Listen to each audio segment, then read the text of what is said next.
Charlie, just to let you know, I'm told it's now fixed. Good, fantastic. Yeah. Thanks, Jack. No worries, yeah.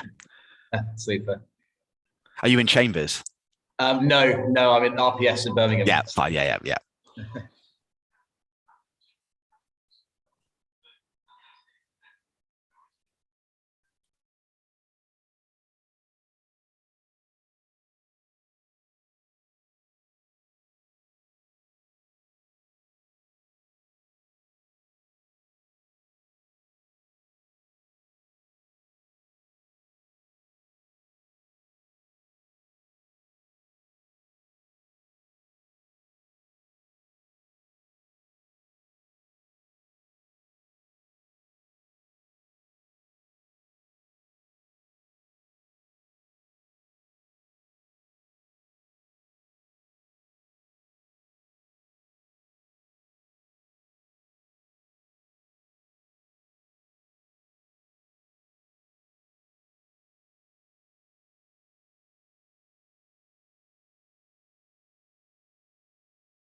Right, okay, welcome back everyone. The inquiry is resumed. How are we doing with the live stream, please? It's now all sorted, sir, so I'm sorry for the disruption and the inconvenience caused to members of the public, but I'm told it's now working perfectly. Good, okay, thank you for that. Well, welcome to those people now joining us on the live stream. I did open the inquiry at 10 o'clock as planned, but there were some technical difficulties, but I think that has all now been resolved. So just for the benefit of those people that didn't see the first part, my name's Michael Boniface. I'm a Chartered Town Planner and the inspector appointed to conduct the inquiry and to determine this appeal. So all that you have really missed was me giving some instruction about how to participate in the virtual session here. But those people that are watching on the live stream will not need to worry about that. So I'll pick up now where I left off. And that is to start with some appearances, please. And so I'd like to find out who's here today, your interests in the case, please. So if we could start with the appellant. Good morning, sir. I hope you can hear me adequately. Yes, my name's Charlie Banner, QC. I'm the barrister for the appellant and I'm instructed by RPS. And on my side, the individuals who are definitely subject to your views, definitely going to give evidence to the inquiry are Mr. Cameron Austin Fell of RPS, who's going to be doing the 5-year supply round table session later today, Mr. James Stacey from Techno King, and Mr. Paul Hill. Mr. Stacey will deal with affordable housing, Mr. Hill with planning, Mr. Hill's from RPS. There are a number of other individuals, sir, who you will have seen you've got written evidence from. And the position in relation to those individuals, whose names I'll give you in a moment, it is that we make them available for questions either from yourself or from members of the public. I know the council don't have any questions for them because we want their evidence to get full weight and be able to be questioned. But if no one has any questions for them, we won't call them. And the names of those people are Mr. Andrew Mosier on Techno King in relation to custom self-build, Mr. Rob Hill in relation to flood risk, drainage matters, Mr. Jonathan Reynolds in relation to design and character, and Mr. Simon Parfitt in relation to highways. It may be, sir, that the best time, if there are any issues on which you'd like them to hear from them, that they are dealt with today, given that we're going to hear from third parties today, and there might be more direct relationship with them, but I'll leave that obviously to you, sir. But that's the team sheet from our side. Right, okay, yes, thank you for that. Well, in terms of those witnesses that you've referred to who have submitted written proofs, the council has indicated that it is not likely to have any questions of those witnesses as there's no matters in dispute. And as it stands, I don't have any questions for them either. So shortly I will ask any interested parties who are in the session whether they would like to ask any questions on those topics. But for now, could I just ask Mr. Banner what the situation is regarding affordable housing? There's a written proof on that, which I've read.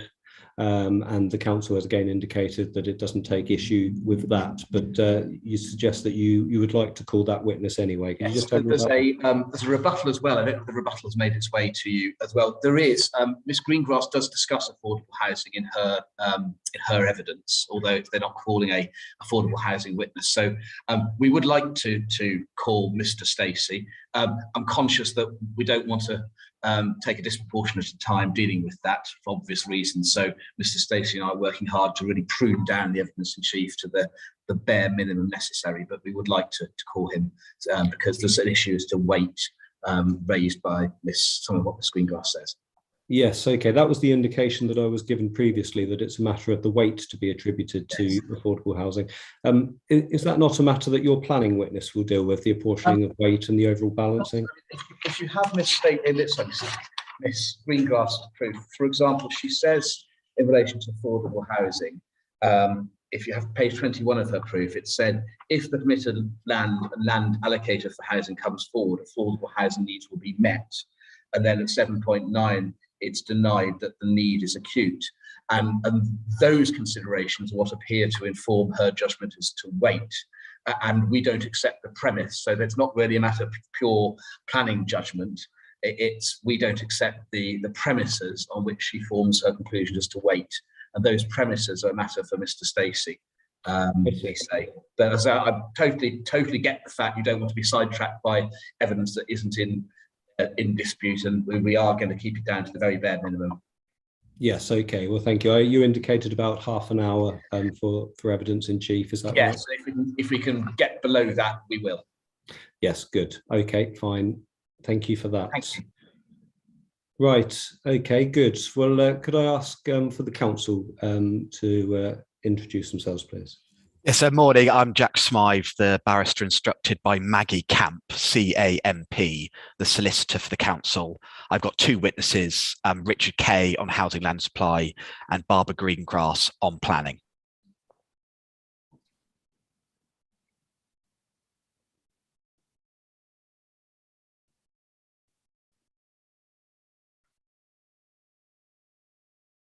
Yes, okay. Thank you for that.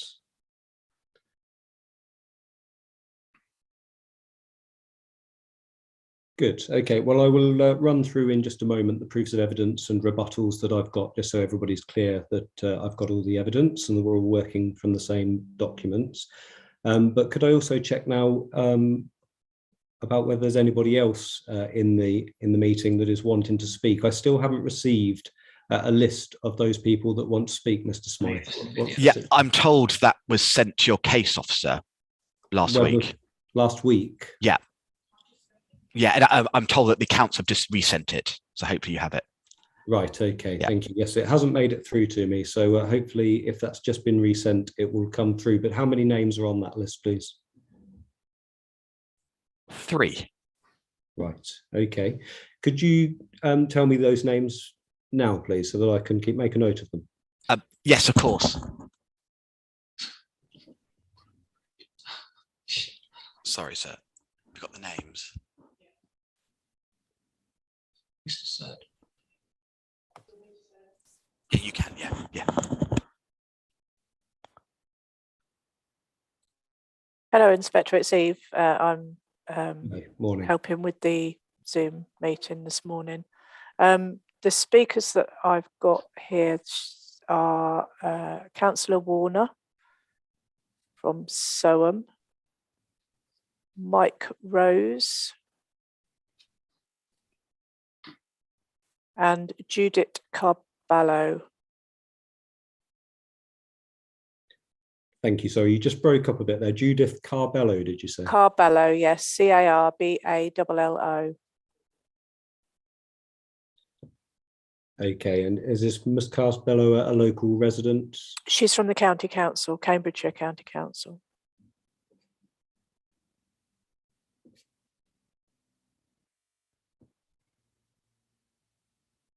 Right, okay. Well, I'll speak to those people in just a moment. Thank you. Thank you.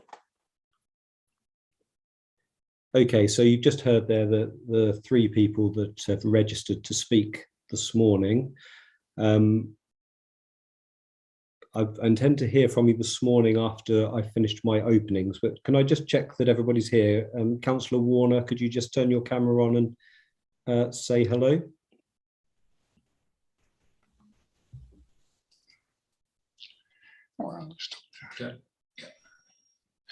Yes, good morning, sir. Yes, I am present.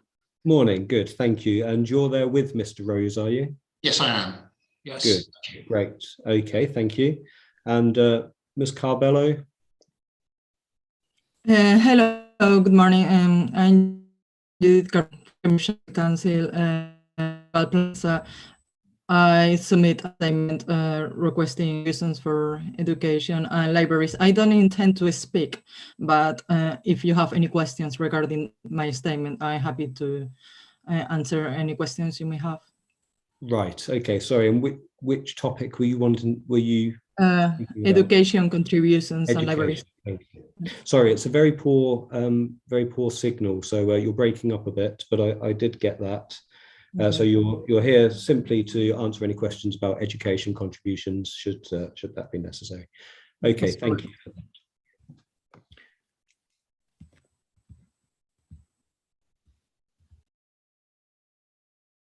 Okay, so it sounds then like we'll just have the two speakers this morning.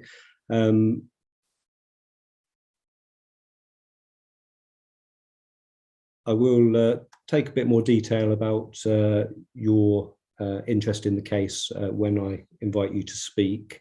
But I would like an indication, please, whether you intend to ask any questions on the basis of the discussion that we've just had.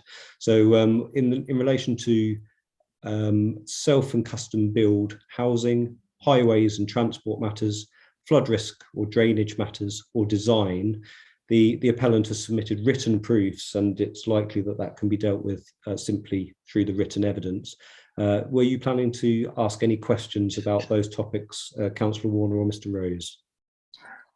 Start the video, yeah, that's it. Yes, sir, we are planning to do both the roads and the flood prevention measures, which we consider to be wholly inadequate. Right, okay, so what I'm trying to clarify at this stage is I'm going to invite you to speak, and you can obviously deliver whatever you want to say on whatever topic you like. We'll do that in due course, but there will be an opportunity to ask questions of the appellant's witnesses that have given evidence on those topics. So did you intend to ask questions of those witnesses, or did you simply want to say what you have to say about the proposals? We simply want to make a statement, sir. And the same for me. I don't have any questions to ask. Right, okay, thank you. So that being the case, those topics that I've just outlined, we will deal with in writing only. We have the written evidence from the appellant, and that will just be taken as the evidence without needing to call witnesses. So thank you for that.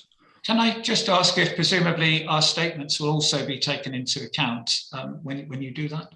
Of course, yes, and I will. I'll come on to that in just a moment. But anything that's been submitted in writing to me will be taken into account. Yes. Okay, thank you very much. Okay, so if anybody has not registered to speak but is wanting to do so, they need to contact the council as soon as possible, please. I am intending to hear from interested parties this morning. So I'm assuming that the two people that I've just covered are the only people wanting to speak. If that's not the case, please do let the council know as soon as possible. But please do bear in mind also that I do have all the written submissions, which I'll take into account, and there's a couple of people speaking. It won't help me to hear the same thing repeated more than once. Those people that do speak or ask any questions will be listed in my decision letter, so just to make you aware of that as well.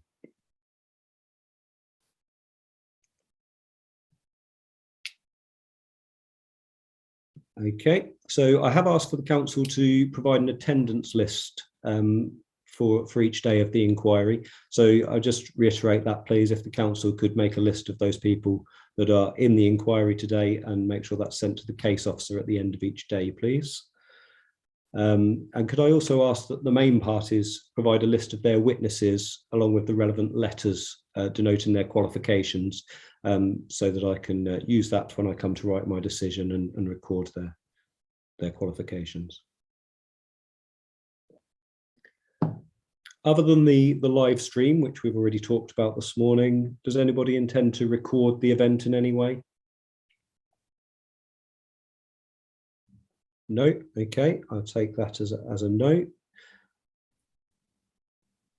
I'll move on then to the notification letters that were sent out for the appeal. I have got a copy of the council's letters of notification on file, so thank you for that. That sets out the appeal arrangements, and obviously people have received those and are in the meeting. I have had a number of written representations which have been submitted to the Planning Inspectorate following those notifications. Could I just check that the main parties have seen those letters? Yes. So we have, thank you, they were forwarded by the Inspectorate, thank you. Good, okay, thank you. So I will take those into account along with any written submissions in relation to the original planning application when I come to consider the evidence.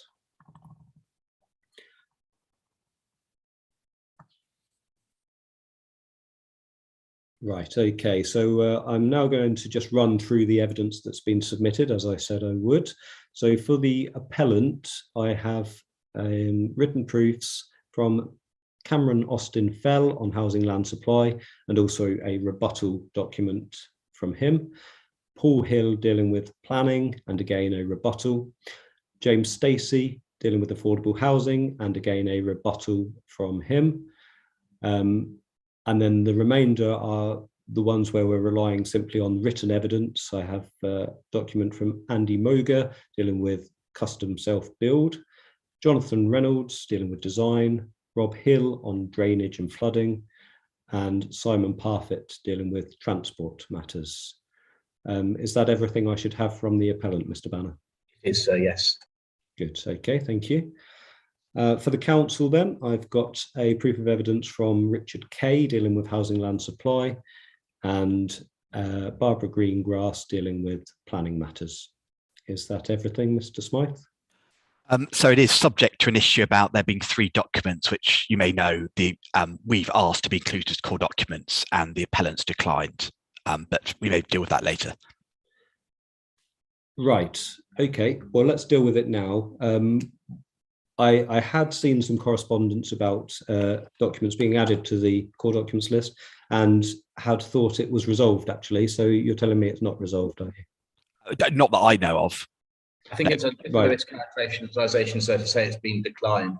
There wasn't an explanation as to originally the basis on which they were going to be provided. We've now had that explanation, and they're now before you, as I understand it.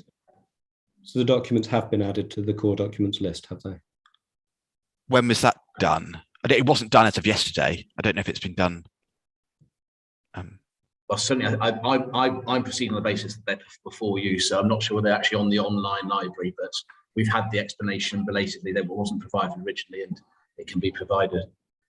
Right. Well, yes, I've seen the explanation from the council and had assumed at that point that they were added to the core documents list. If that's incorrect, you're now telling me it's being resolved. So can you make sure they are on the list, please? And can you provide the core document reference numbers so that we're all aware of where they are? Thank you.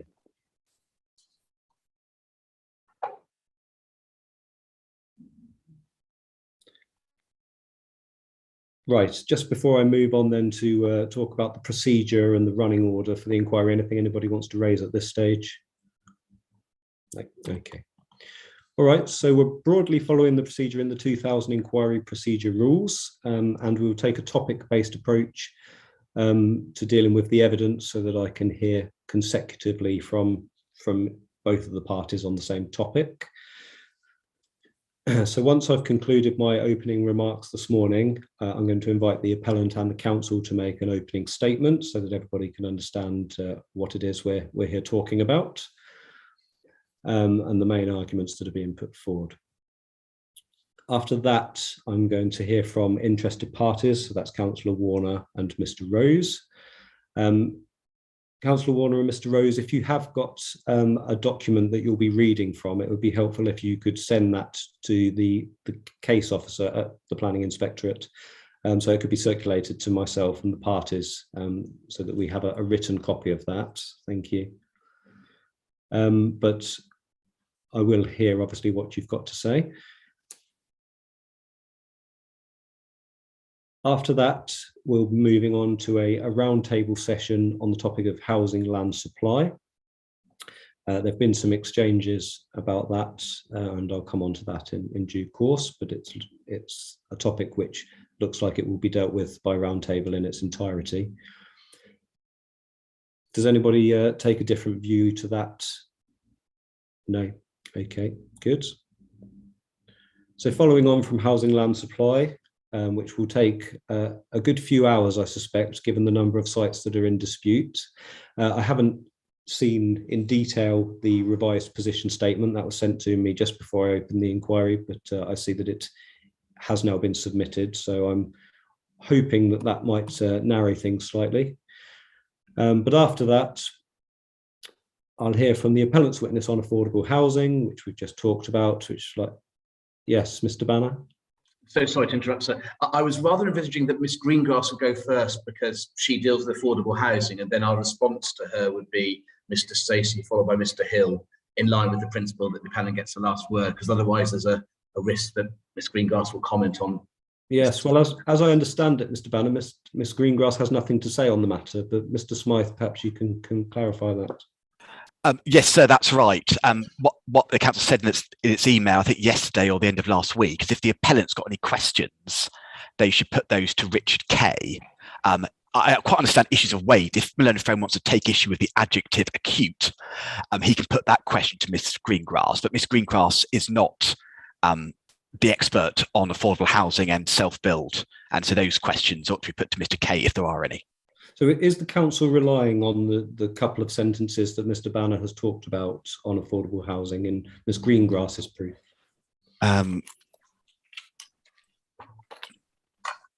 But just to remind Mr. Smythe, it's page 21. It's the Yes. last sentence of 7.6 and the whole of 7.9, which is her evidence, not Mr. Kay's.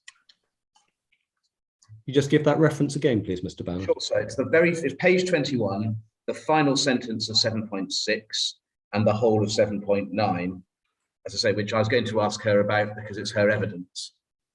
Yes. So could you leave it with me, and I'll get back. I'll speak to Miss Greengrass in the first break. Yes, okay. Well, I think if the council is not relying on that and wants to withdraw those parts of Miss Greengrass's proof, then it may avoid the need to call a witness at all on that topic. Understood. So if you could come back to me, please. Yeah, yes, sir. Thank you both.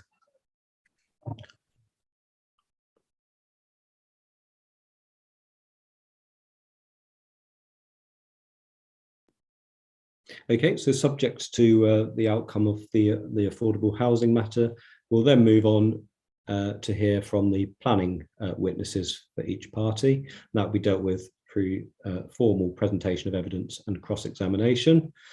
And as Mr. Banner says, the normal procedure will be followed there, hearing from the council's witness first and then followed by the appellant. Generally, I'll ask any questions that I have during the evidence in chief or before re-examination, but I may ask questions at other times if that is necessary.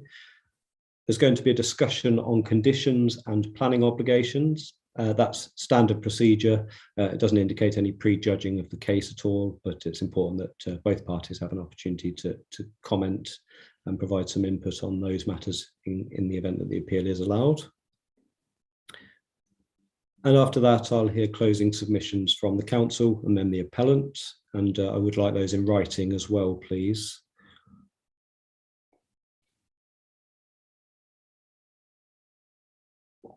I need to draw everybody's attention to planning practice guidance dealing with the award of costs. Obviously, I'm not inviting any applications, but if there are any, they should be made at the earliest opportunity, please.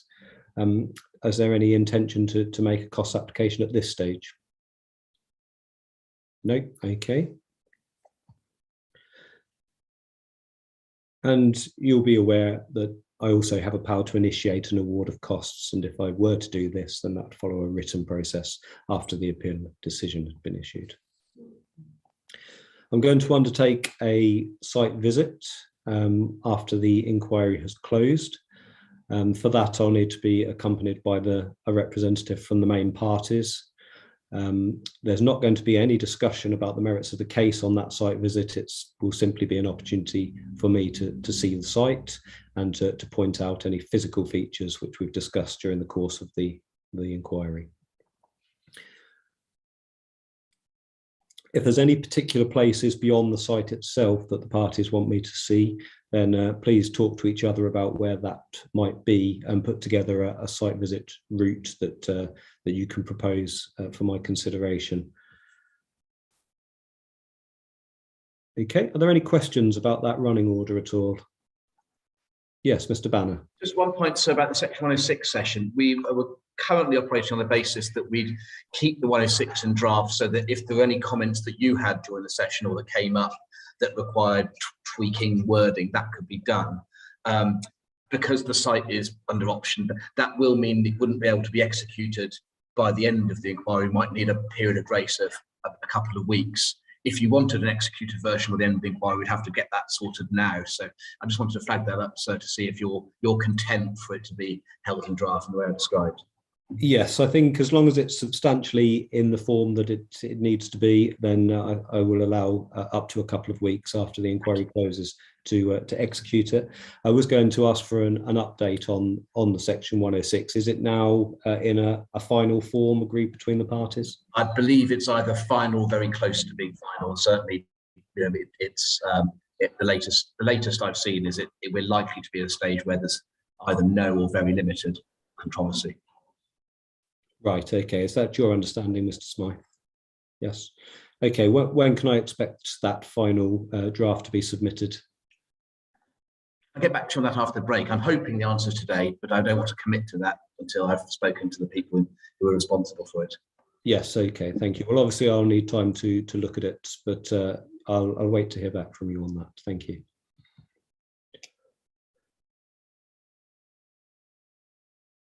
Okay, then the inquiry is scheduled to sit for 4 days, and I have had some time estimates from the parties for the various components that would suggest that we can accommodate everything within that time. So thank you for sending those in. Obviously, that will be dependent on progress that we made and cooperation between the parties. So obviously, I'd encourage that and for everybody to stick to the timings they've given as far as possible, please. We're going to be sitting each day for 3 approximately 1.5 to 2 hour sessions. There'll be a mid-morning break at a convenient time, and generally we'll have a lunch break for an hour around 1 o'clock each day. We may start slightly earlier on subsequent days. Would it be problematic for either party if we started at 9:30 on subsequent days? No? Okay, thank you. I will make arrangements for that before I adjourn each day, but that's good to know. All right, moving on then to the plans. There's a list of the plans relevant to the appeal in the general statement of common ground that's agreed between the parties. So they're the plans upon which I'll base my decision. And so I'll move on then to the documents that I've got. And I've mentioned the general statement of common ground already. But in addition to that, there are topic-specific documents dealing with housing land supply, drainage, self or custom build, and transport matters. So there's a good deal of agreement between the parties on those topics. I've got the draft version of the Section 106 agreement, and we've just talked about the final version. Conditions, I have been waiting for a version of those agreed between the parties. Could I be updated on that, please? I believe we're agreed, save for one condition. I think that's the latest, is what I saw in email correspondence. Right, okay. Well, could I ask you to give me an update on that again later on today after we have an adjournment, please? I will, sir. I've just had a nod that is the latest position. But yes, we'll have an update. And if you haven't got them, then obviously you ought to have them pronto. Yes. Well, I have some draft conditions, but still subject to some agreement. So I'd like a final version, please, hopefully today. But I'll wait to hear from you. Yes. Okay. And along with the Section 106 agreement in its final form, I'm expecting a SIL compliance statement. That is a statement from the council which explains how each of the obligations meet the SIL regulations. I haven't seen anything on that. So Mr. Smythe, is that going to be coming in at the same time as the final Section 106? Yes, I believe so, sir. Yes.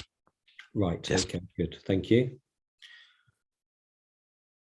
And I mentioned earlier the updated 5-year housing land supply position statement, which I'd requested. So that has come in very shortly before I opened, and I'll have a look at that in an adjournment before we get on to the housing land supply session. So I should have all the documents that we'll be using during the course of the inquiry now. They're all available to view on the inquiry website, and that's available through the council's website if you look through the normal planning section on their website. So everything that we'll be talking about should be available for members of the public to see as well. Is there anything else that the parties intend to submit which hasn't been submitted to date? No? Okay, good. Thank you. Should the need arise to submit documents during the course of the inquiry, please raise that in open session in the inquiry and explain why it's necessary to submit it and why it's necessary at this stage. And I'll decide whether to accept that or not before it's uploaded to the inquiry website, please.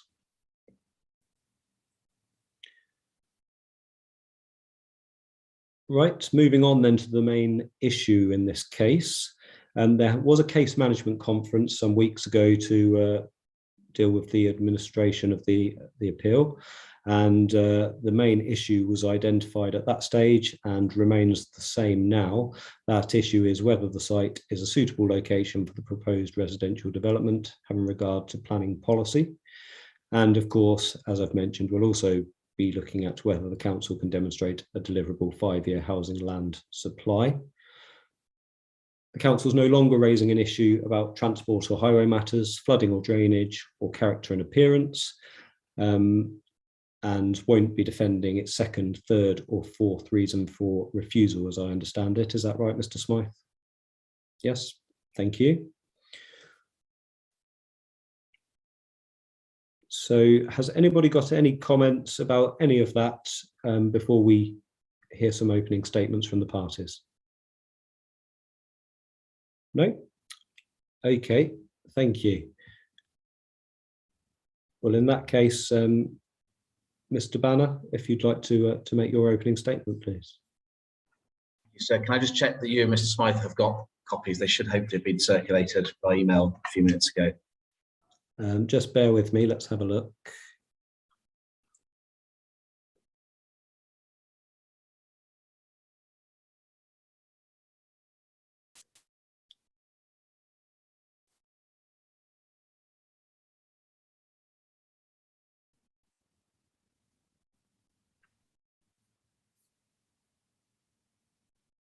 Yes, I have that, thank you.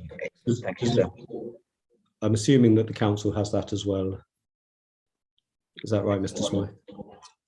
Yes, good. Okay. All right, when you're ready, please, Mr. Banner. Thank you, sir. So the crux of the council's case in opposition to this appeal appears to be the following. Firstly, that it has a 5-year housing land supply. Secondly, that the most important policies to determine the appeal are up to date, meaning that tilted balance is not engaged on non-housing supply grounds. Thirdly, that the appeal is in conflict with policy growth 2 of its local plan. And fourthly, that the existence of a 5-year supply, coupled with the up-to-dateness of most important policies, means that material considerations don't indicate that the appeal should be determined otherwise than in accordance with the plan for the purposes of Section 38(6), the Planning and Compulsory Purchase Act 2004. Now, so we say the first two of those premises are incorrect. Firstly, the 5-year supply roundtable discussion is likely to take place only in a few hours' time later today, so I won't say anything more about that, but we say that there is a 5-year supply shortfall. Secondly, the Council's assertion that the most important policies are up to date is based on a combination of mischaracterising the basket of most important policies and misinterpreting those that fall within the basket, most notably Growth 2, which amongst other things sets out the locational strategy for the delivery of housing requirement in Growth 1, which the Council accepts as out of date, meaning that the out of dateness of Growth 1 infects Growth 2 and renders it too out of date.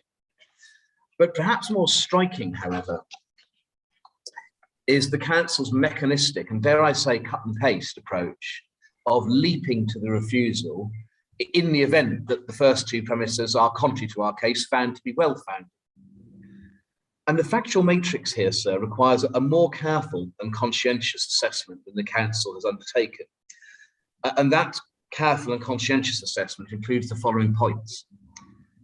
Firstly, following the withdrawal of the reasons for refusal added by members against officer advice, only one development plan policy is alleged to be breached, namely Growth 2. Secondly, insofar as Growth 2 is based upon general countryside protection considerations, it is highly relevant that in the particular and unusual for an unallocated greenfield site circumstances of this case, no allegations of unacceptable harm are made by the Council in relation to any of those considerations, such as landscape and visual impact, local character, protection of best and most versatile agricultural land, promoting sustainable patterns of development, and so on. In terms of on-the-ground impacts, therefore, this appeal scheme achieves just about as clean a sheet as a proposed development on an unallocated greenfield site can do. The site is within a broad location for growth, envisaged by the local plan as potentially being needed to meet its development needs, with no potential showstopper impacts identified, consistently with the lack of on-the-ground impacts now identified by the evidence. It was proposed as an allocation in the abortive new local plan, which the Council unilaterally shelved when it was dissatisfied with the independent examination of its soundness. 5-year supply is, of course, a minimum, not a maximum, and the appeal scheme would undoubtedly boost the supply of market housing significantly at just about the lowest possible cost in terms of planning impacts as greenfield sites go. The affordable housing offer takes the appeal scheme out of the ordinary for Soham specifically and the north of the district within which Soham lies generally. In relation to Soham specifically, the viability assessment report informing the abortive local plan, which the Council treats as of continuing reference, suggests that 20% affordable housing is appropriate. Other proposals currently coming forward in Soham are treating that as a starting point. The appeal scheme offered 30% from the start, consistently with the application of the local plan requirement for the north of the district. And during the currency of the appeal, the appellant has committed to providing a further 10 of the proposed dwellings as first homes, meaning that the overall offer is meaningfully above even the policy 30% requirement, to which the Council appears to take a less rigid approach in Soham. And the first homes also add, not just in quantitative terms, but in qualitative terms. They add to the unusually broad qualitative diversity of the proposal, which will cater for all 5 categories of those in need of affordable rented accommodation, those in need of classic intermediate accommodation, those in need of discounted market sales accommodation in the form of first homes, those in need of market housing, and those in need of custom and self-built housing. It can't tenably be said that this is a typical or generic proposal in terms of its offer, in terms of affordable housing or anything else. If it were, even if it were, this would still be a very important benefit in circumstances where, despite the 30% district-wide requirement, the actual delivery of affordable housing has amounted to just 13% of overall housing delivery in the 9-year period from 2011-12 to 2019-20. The extent of the shortfall in delivering identified affordable housing needs in the district is so crippling that there is literally no chance at all of it coming anywhere near remotely close to addressing it by authorising only developments that are in complete accordance with the local plan. A more nuanced approach is necessary. And on top of the affordable housing, a further 5% of the homes will be custom or self-built. The council's response is that this is simply what the local plan envisages, but that fails to appreciate that in many instances, what the local plan has envisaged in relation to custom or self-build hasn't come close to actually happening. And further, the true extent of custom or self-build need in district has been suppressed through the imposition of a local connection test without the strong justification required by the PPG. And Mr. Moja's evidence, which doesn't appear to be contested by the council, explains these points, sir. And finally, the proposed development will be of a very high quality. And Mr. Reynolds, again, whose evidence doesn't appear to be contested, explains that it performs well viewed in the context of the newly updated framework provisions on placemaking and design quality. It does more than simply achieve par.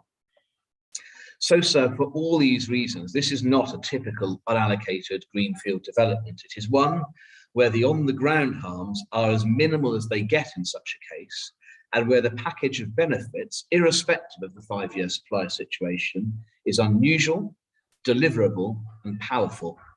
The balance of considerations is such that it is in the public interest for this development to proceed, and accordingly, we suggest the proper conclusion should be either that the proposed development is in accordance with the development plan as a whole, not a point that appears to have been given proper consideration by the council, or alternatively, that this is a paradigm case where material considerations would justify a decision that the appeal should be allowed, notwithstanding any non-accordance with the development plan triggered by the single policy conflict.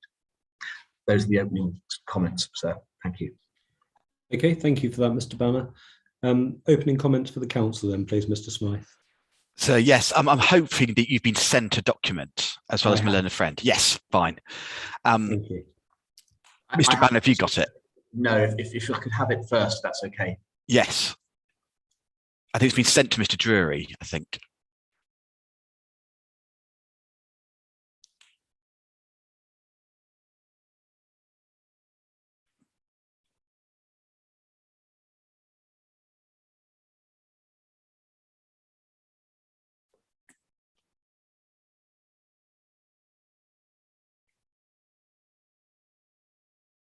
Have you got it now, Mr. Banner? It was sent to Mr. Drury because we don't have your email address. I don't think it's. It's just about. It's just been received. Here, I've just got it now. Thank you. Great, no worries. So it's common ground that the appeal offends policy growth too, given that this policy goes to the heart of the spatial strategy of the local plan. Common sense suggests that if the appeal is contrary to growth 2, it's contrary to the development plan. The appellant says otherwise. For the appellant to say that the appeal only offends growth 2 is a bit like saying Delia Smith is only good at cooking. Its case relies upon significantly undermining the weight to be afforded to growth 2 by characterising it as out of date. Its attack has 2 elements. One, as its common ground, growth 1 is out of date and subject to review. Growth 2 is out of date as it is parasitic on it. And second, as there's no 5-year supply, growth 2 has failed and the settlement boundaries will need to flex to accommodate more housing. So these 2 attacks are hopeless.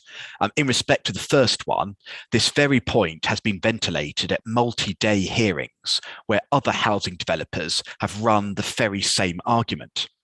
It has failed twice. Both Inspector Searson and Inspector Chamberlain rejected the appellant's argument that growth 2 was out of date because growth 1 was out of date. On the separate issue of weight, the appellant is at pains to emphasise that Inspector Chamberlain did not give growth 2 full weight. This does not mean that growth 2 should only be given limited weight. Significant weight should be given to this policy, and a fair reading of his decision gives no indication that that inspector disagrees. In respect of the second point, the appellant's case on housing land supply is very, very weak. The proof of Mr. Austin Fell is littered with errors. He states that planning permissions have lapsed when they have not, and in fact, a cursory look at Google Earth would show that the sites are in fact being built out. On the basis of the appellant's proof, there is a 4.88-year supply. And so if I pause there, based on the latest concessions, the appellant is up to 4.95. So the appellant's case is marginal. Mr. Austin Fell mistakenly states that the 4.88-year supply equates to a shortfall of 1,370 dwellings. In fact, that figure of 1,370 is the accumulated difference between the parties, i.e. the difference between 4.88 years and 7.40 years. On the appellant's case, 4.88 years equates to a shortfall of only 80 dwellings. It follows that the council only needs to win a few points on the disputed sites to tip into surplus. It gets worse than that for the appellant. Following fruitful discussions between the parties in the last 24 hours, both witnesses have given some ground. The appellant now contends for a shortfall of 30 units. To give the inquiry a sense of how narrow the appellant's path to victory is, one need only consider the windfall allowance. The council includes a windfall allowance of 50 dwellings for years 3 to 5. An approach which was criticised at the last appeal, but which was explicitly approved by Inspector Chamberlain. The appellant contends for a windfall allowance of 50 units, but only for years 4 and 5. This dispute, therefore, is expressed as a difference of 50 units. Therefore, if the council wins on this point only and loses on every single other point, out of the 1,370 units in dispute, on the appellant's own case, there will be a 5-year supply. To further illustrate the weakness of the appellant's position, the appellant challenges 23 major sites with either full or outline planning permission. But 11 of them, which is nearly half of them, even the appellant accepts that they are deliverable within the 5-year period, but simply quibbles on the precise quantity of supply. These are not strong grounds for challenge.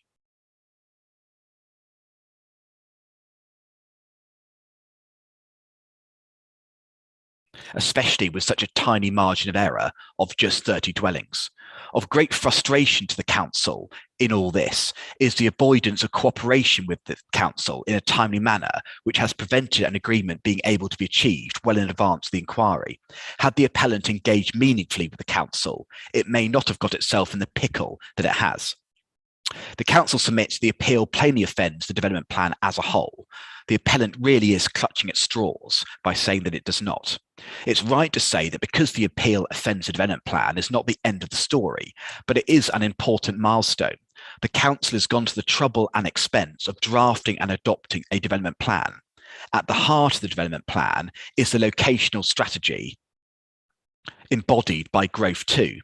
This includes the settlement boundaries which jealously protect countryside of this rural district. Growth 2 is not some incidental policy, it goes to the heart of the development plan. Of all the policies of the development plan, and there are some 47 main policies, together with the housing and employment allocation policies, Growth 2 is at the very top of the tree. It is one of the most important policies of the development plan. That is how the council, reflecting the wishes of local people, have chosen to plan for the district. This is an expression of the government's imperative that the planning system should be genuinely plan-led. In arriving at this, the council was adopting a very important planning judgment. In doing so, it has the full support of national policy. And so I quote a paragraph which will be well known to you from the framework. It's the council's case that the proposal does not represent sustainable development. It offends the development plan, and the significant benefits do not outweigh that conflict. And so in due course, sir, you'll be invited to dismiss the appeal. Right, okay, thank you for that, Mr. Smythe. Right, good. Well, that's the opening statements for the parties then. We've got 2 interested parties who are planning to speak, so we can move on to that now, please. Councillor Warner and Mr. Rose, are you there? Yes, good. If you could just unmute yourselves, please, and then could I just ask, have you been able to send your statement in writing or not? We'll be sending that later on today, so when we're at home. We're in the council offices currently without the means of doing that. Okay, thank you. Well, that would be very helpful. It'll just reduce the amount of note taking I need to do if you're going to submit that. Will do. Okay, thank you. Are you ready to proceed? Yes, I am, sir. Thank you. When you're ready. Right, good morning. My name is Charles Warner, a member and past chairman of Soham Town Council. I've been appointed to represent the council in the matter of the Broadpeace development. I'm a retired mechanical engineer with experience of running large manufacturing companies and advanced technical companies. I have a number of patents registered in my name, some civil engineering, which has resulted in my working across Europe, the UK and Russia on the installation of both small and large pipeline schemes for water, gas and oil. The last large-scale development in Soham was challenged by Soham Town Council on foul water drainage.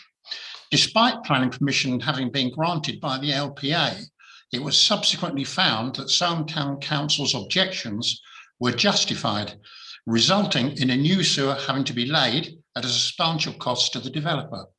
It should also be noted that the LPA failed to enforce non-compliance on this site. The Broadpeace development is a cause of concern as it is known to be prone to flooding.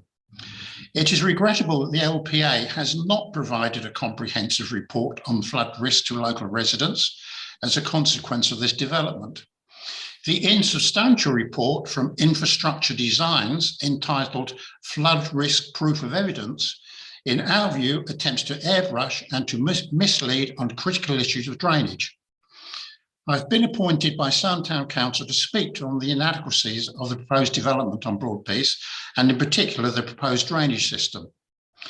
With reference to Infrastructure Designs Limited, their flood risk proof of evidence of the 17th of May 2019, 2.2 states, contrary to the LPA decision, within the replies to the consultation process, the lead flood authority expressed that they are content with the FRA and drainage strategy for the site are acceptable, and there is no increased risk of flooding of the development. Referring to Cambridgeshire County Council's document 2011046655 of the 24th of January 2020, the open statement reads, they are supportive of the proposed development. The word is supportive and not content. It then goes on to impose conditions. Condition 1 has 8 points of compliance with the final statement reading. It must comply with the hierarchy of drainage as outlined in the NPPF PPG. The reason given for these conditions is to ensure that the proposed development can be adequately drained and to ensure that there is no increased risk of flooding on or off the site. Condition 2, this deals with the maintenance of the drainage system, the drainage arrangements and its components, including the SUDS provision, which must be signed off prior to any occupation of the development. It further states the maintenance plan shall be carried out in full thereafter. I would suggest that the schemes are proposed by Infrastructure Designs Limited is marginal, with no account being taken of the existing field drainage system being destroyed. It seems absurd in the extreme that the estate could be completed prior to agreeing a proper maintenance drainage scheme.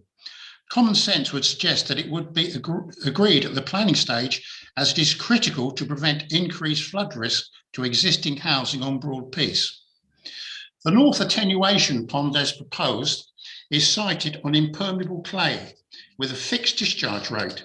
The safety margins between the discharge point on the Crofton Drain main drainage level could be as little as 100 mil with no allowance for silting. A scheme adjacent to the proposed site has received no maintenance in 19 years and is filled with silt and has trees growing in the basin. This is a not uncommon occurrence with this type of drainage, which has led to it being dropped by a number of authorities.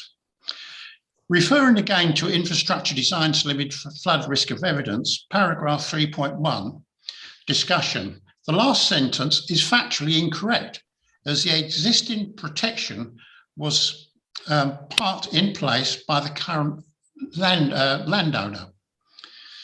The contour map in 3.2 is correct, but the closing statement, it is predominantly this yellow land which drains towards Broadpeace along with half the orange, is wrong. There is an overland flood, but there is also a subsurface layer of impermeable clay, which the water runs down to Broadpeace. This is the main cause of flooding and why a properly constructed ditch is required.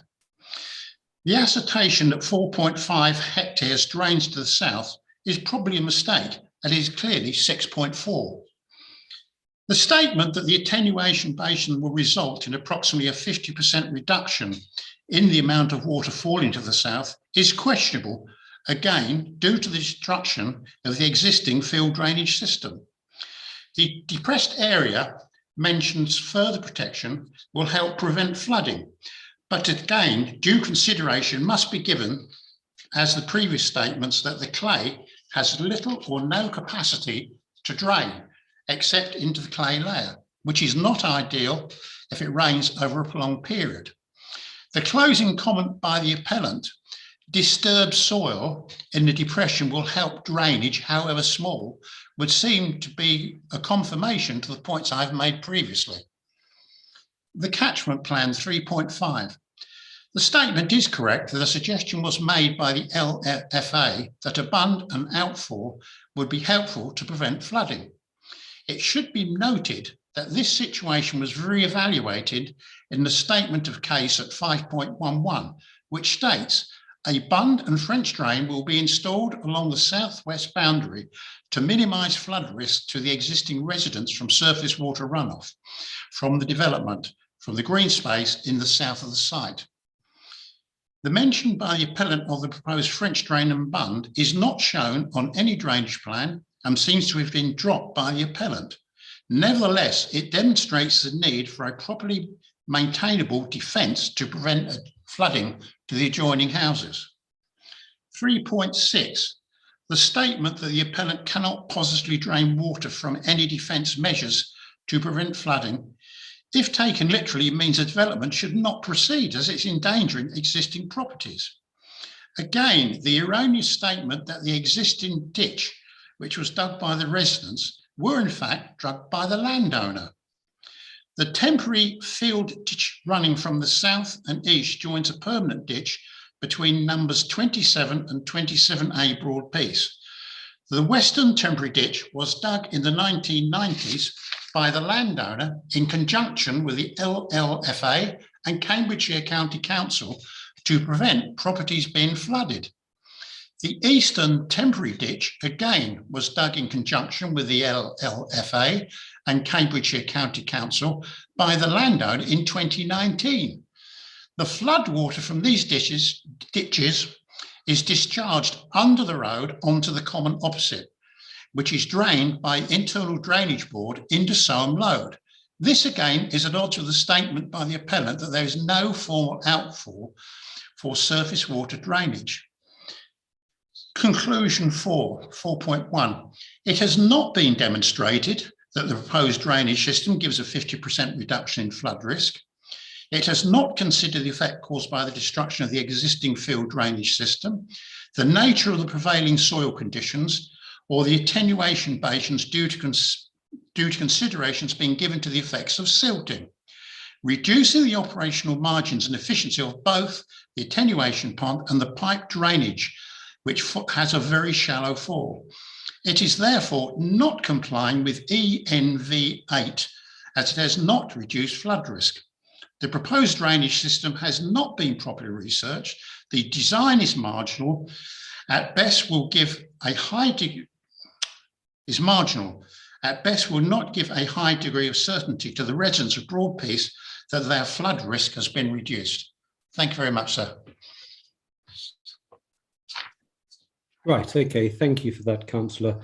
So can I just clarify, your comments there were on behalf of Soham Town Council, is that right? That is correct. Right, okay, thank you. And are you willing to answer any questions that the appellant's advocate might have about that? Yes, of course. Yes. Mr. Banner, do you have any questions? Just one, sir. Councillor Warner, you at the very beginning, you described your own personal experience and expertise, and I'm afraid because of the line, I didn't hear you properly. I just want to clarify, are you a flood risk or drainage engineer? Do you have any qualifications or professional expertise in that subject matter specifically? No, I'm qualified to HND. I have got patents in civil engineering, and those patents have led me to be involved in several large drainage schemes, freshwater supplies, and laying of oil lines and gas lines right across Europe and the UK. So I have a huge amount of practical experience in dealing with this kind of problem. I also want to clarify the answer, please. You're saying you have experience, but you're not a flood risk drainage engineer. I'm not a flood risk drainage engineer. Thank you. That is correct. Thank you very much. I've got no further questions, sir. Right, okay, thank you. All right, thank you for that then, Councillor Warner. Mr. Rose, did you have something separate that you wanted to say? Oh, yes, please, if I could. Okay, sorry, move that on. Okay, my name is Mike Rose. I'm presenting comments on behalf of a number of residents of Broadpeace who I listed in a document already submitted to the inquiry. I'm a computer scientist. I also have some familiarity with building projects and drainage, having worked on site for a plant hire firm and having constructed a number of self-build projects. I've lived in Broadpeace for the last 45 years, so I know the area very well. There have been several inconsistencies and inaccuracies in the documentation submitted by the appellant during the planning application. The LPA has not assisted residents in raising issues with transport and flooding. Our comments today are intending to bring residents' comments about these to the inspector's attention.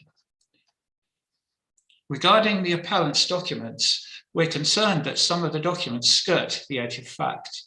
We have picked up a number of errors in the planning application documentation, which we have commented on and corrected via the planning portal. An example being, it stated originally that Broadpeace Common does not have public access, which it does, or by a repeated number of errors and resubmissions of the proposed highway scheme, which was rehashed many times. We wonder how many other issues we might have missed.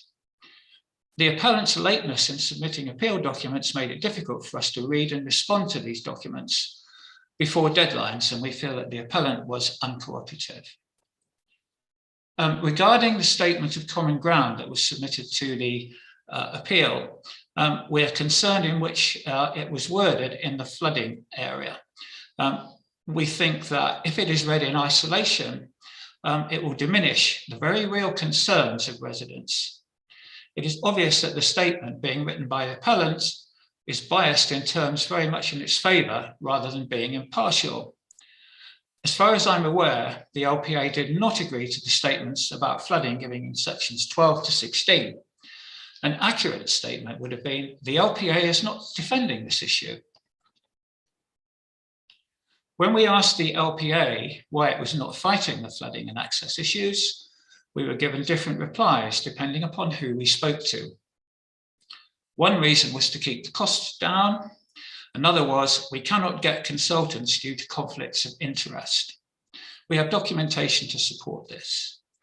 The LPA suggested we make representations on these issues ourselves, and this is what we are doing. We asked the LPA why these questionable statements in that document were allowed to be incorporated and then signed as accepted, especially as both residents and ECDC Planning Committee have found flooding and access to be an issue. But so far, no answers have been forthcoming, but we are told the LPA has a very heavy workload. I would just like to update on the current status of water draining from the southwest corner of the site. On the 26th of December 2021, I inspected the southwest corner of the site. We have had half as much rain as last year when we had severe flooding. We've had 90 millimetres September to December compared to 170 last year. The site has been ploughed, which has reduced surface water, but now this percolates to a lower non-permeable layer through which the water drains only slowly. The water on top of this flows into our temporary measures.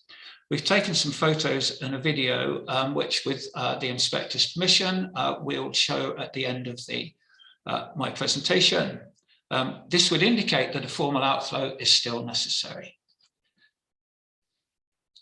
I won't go in full detail as I was going to through the drainage issues about bunds, but I would like to say that we've had various things offered at various times, either during the planning application or indeed during the appeal, which have varied and have changed. So we originally suggested in the statement of case that has been submitted, a bund and French drains will be installed. And in the latest proof, that's completely disappeared. The drawings don't show a bund or French drain either. So none of the suggestions show any detailed measurements or calculations to show whether the proposal gives sufficient protection to residents. These inconsistencies and changes indicate to us that the appellant has not investigated this issue properly, nor is it seriously considered an effective reduction in flooding. Referring to the flood risk proof of evidence dated the 17th of December 2021, in section 3.5, the appellant has rejected the recommendation of the LLFA made in a document dated the 26th of January 2020 that a formal outfall to the south is recommended. The LLFA visited residents during the planning process, and the outfall recommendation was the result of that. We're very concerned that a recommendation made by an independent local body to protect us rather than by a consultant employed by the applicant can be so easily dismissed. In section 3.6, it is stated that the appellant has no intention of removing the constructed informal ditch course. However, no suggestion or commitment to provide maintenance of this has been made. The land in question is not under residents' control, but maintenance is a requirement. The ditch has deteriorated considerably, and we can show photos at the end of this presentation if it's permitted. Lack of maintenance is an issue in our area, as Councillor Warner brought up in his presentation. In section 6, the appellant states, 3.6, I beg your pardon, the appellant states that it is not possible to organise a formal outfall. We would suggest that as it has been possible to arrange access to the Cofton drain and to organise access to the existing drainage ditch under the hideaway onto Broadpeace Common at the proposed new entrance, it would be equally possible to organise drainage for the southwest corner.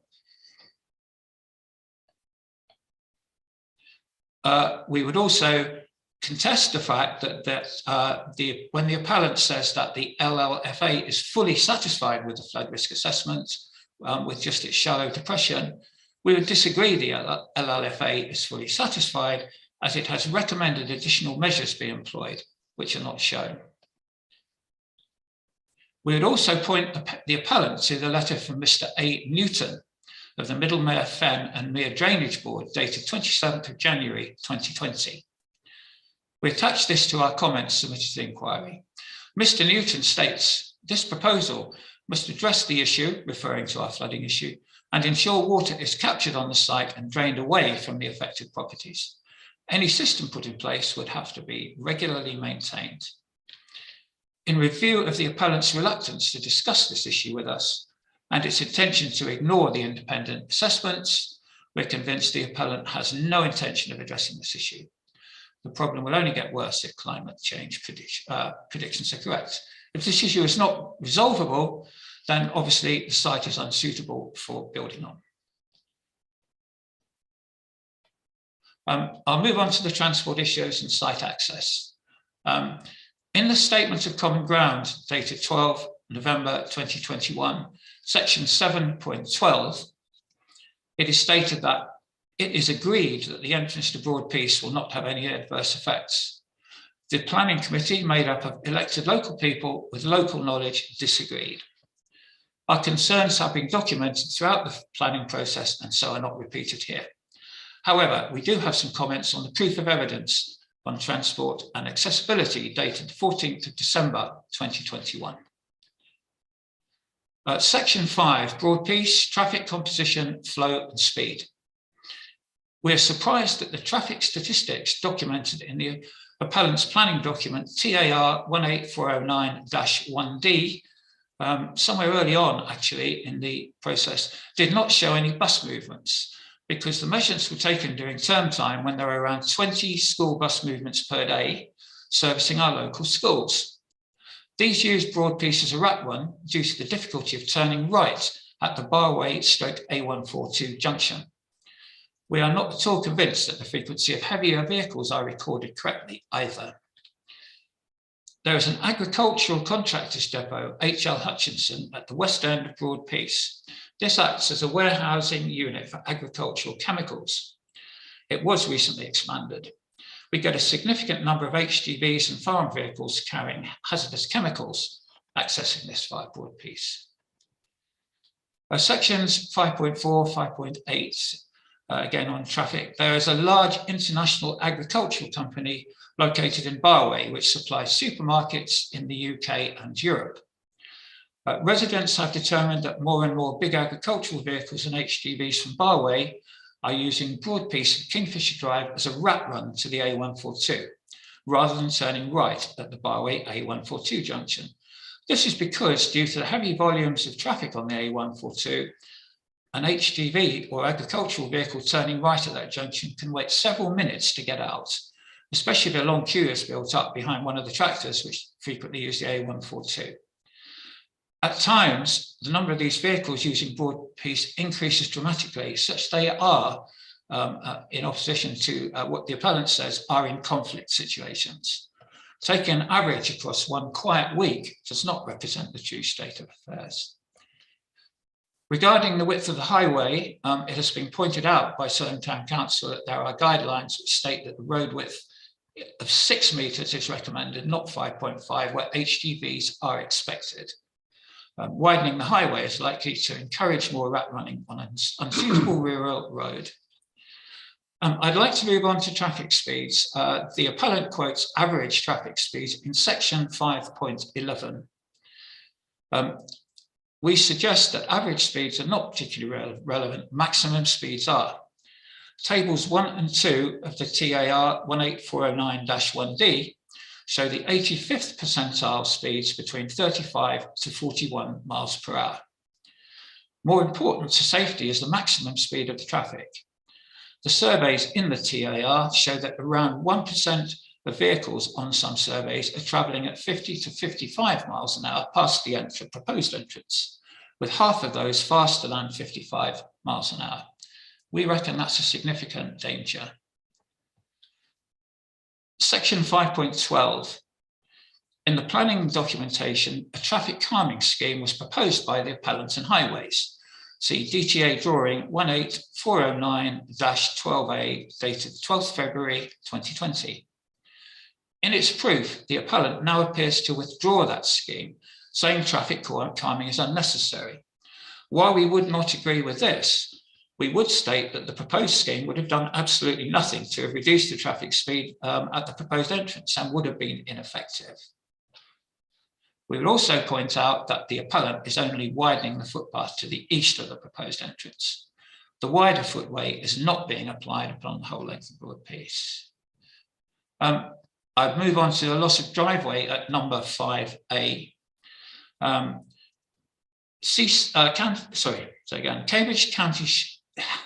Cambridgeshire County Council, I'll get it right, highways, have laid claim to ownership of the land at the end of the driveways of numbers 5 to 5D. They have not provided any documentary evidence of this to residents.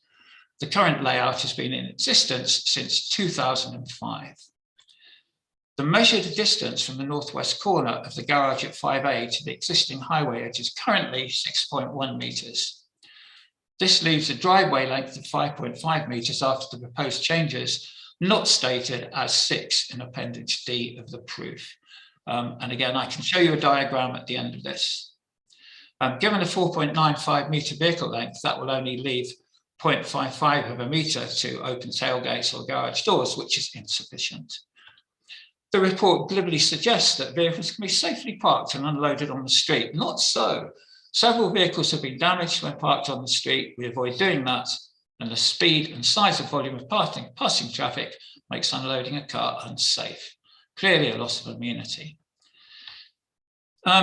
Safety and traffic impacts. We accept that there are no official records of serious accidents, and indeed, I can't actually remember any, but what I can say is that as a long-term resident, I can state that damage only and minor unreported accidents are fairly common, but I'm unable to back that up with data, only my own experience and experience of people I know. We reiterate that we consider the proposed entrance in Broadpeace will be detrimental to residents, as well as unsafe for new residents, as stated in our comments to the Planning Inspectorate on 19/10/2021. An entrance would actually be much better served from the north, which has a convenient stub road onto the A142 and would not impinge on local residents. When asked at the East Cambs Planning Committee hearing, Mr. Parfitt stated that he had not looked at any alternative entrance. As a conclusion, we would reiterate that the plan as proposed will detract from the amenity of residents and will affect wildlife on our common. We have a few photographs and a couple of videos if that's allowed, and I will submit copies of what we've said this afternoon by email. Thank you very much for your time. Do you want to see the photos? Thank you, Mr. Rose. Yes, you say that you've got a number of photos and drawings. Yes. It's obviously important that the appellant has had the opportunity to consider any evidence that you want to submit to the appeal. Is there any reason why this hasn't been submitted up until now? Not all of it has. No, I took it recently. No, I think I probably misread the procedure. The procedure said that the inspector would submit at his discretion any extra documents that we wanted. I'm very happy to attach them to the email I send this afternoon so that everybody can have a look at them.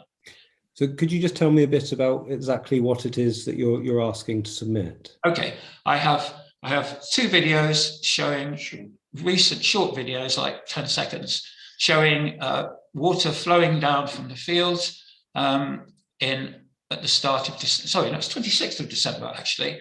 And my intention of showing these was to say that even though we've had less rainfall, as I've said in my presentation, the drainage measures are still operative. The other photos show how badly the temporary ditch is deteriorating and that it will shortly not be effective.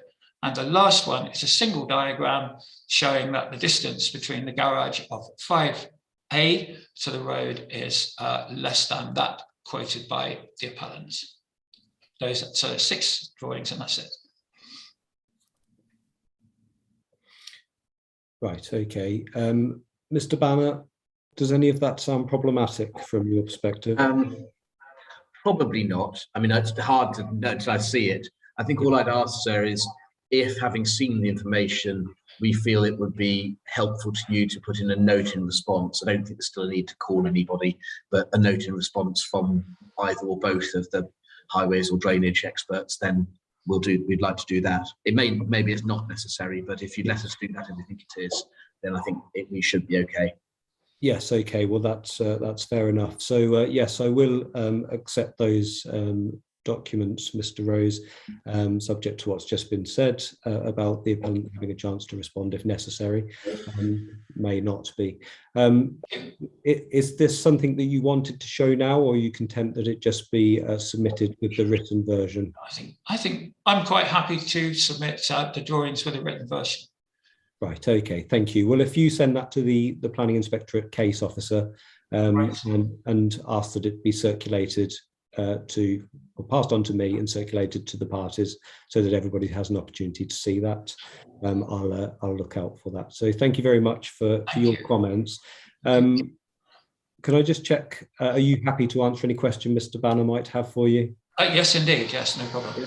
Anything you wanted to ask, Mr. Banner? There actually isn't, sir. No, but thank you for the opportunity. Right, okay.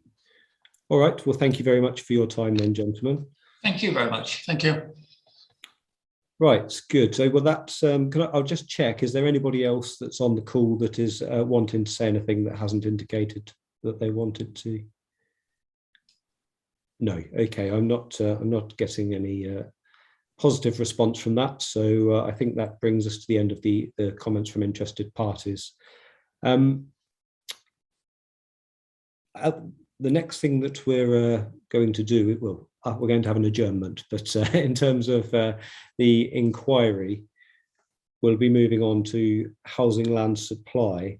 Obviously, I need some time to have a look at the position statement that's recently been submitted. And there's also some technical issues at my end, which I need to resolve.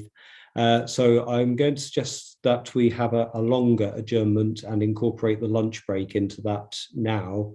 And we'll come back and have a clearer run at housing land supply this afternoon. So I think probably 1:30 for resumption. Would that be okay with the parties? It will, sir. Can I update you on one procedural matter either now or once you've finished any further comments? Yes, please do. Just to let you know, sir, that having heard the comments made earlier in relation to affordable housing, we've made clear to the council that if those parts of Ms Greengrass's proof on affordable housing are withdrawn, namely the last sentence of 7.6 and the whole of 7.9, we wouldn't need to call Mr Stacey.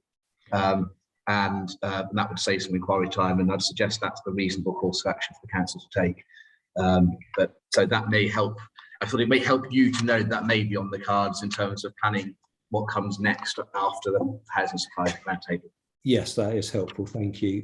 So we touched on that this morning. So I'll leave the parties to have their discussions and instructions on those matters, and you can tell me about those when we resume this afternoon.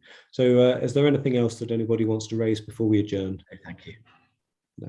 Okay, thank you then. We'll adjourn now until 1:30.